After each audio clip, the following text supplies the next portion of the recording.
രാത്രി സമയത്ത് ചില പട്ടികൾ തുടർച്ചയായി കുരച്ചുകൊണ്ടിരിക്കുന്നത് നാം കേൾക്കാറുണ്ട്. എന്തോ അരുതാത്തത് കാണുന്നതിനാലാണ് അവയുടെ ഈ കുര എന്ന് നാം തെറ്റിദ്ധരിക്കും.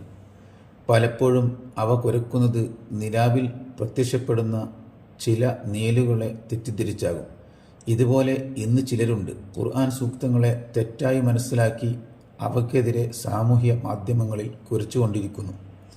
മുസ്ലിം മാതാപിതാക്കൾക്ക് പിറന്നതിനാൽ മുസ്ലിം പേരുകളിലായിരിക്കും അവർ അറിയപ്പെടുന്നത്. യഥാർത്ഥത്തിൽ അവർ മുസ്ലിംകളല്ല. മിന്നുന്നതെല്ലാം പൊന്നാകില്ലല്ലോ. അവരുടെ കെട്ടുനാറുന്ന ചരക്കുകൾ വിറ്റഴിക്കാൻ മുസ്ലിം വേഷം കെട്ടുന്നവരാണവർ. അവരുടെ വാക്കുകളിൽ ആത്മാർത്ഥതയുണ്ടായിരുന്നുവെങ്കിൽ ഇസ്ലാമിക സ്പർശമുള്ള പേരുകൾ കൂടി അവർ ഒഴിവാക്കുമായിരുന്നു.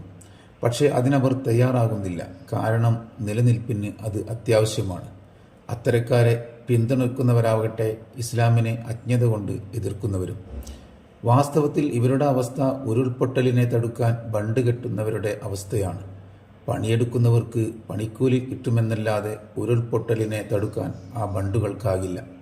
എങ്കിലും ഇവരുടെ കുര കൊണ്ട് ഇസ്ലാമിനെ പഠിക്കാൻ ബുദ്ധിയും വിവേകവുമുള്ള ചിലർക്കെങ്കിലും അവസരം നൽകാൻ ഇടയുണ്ട്.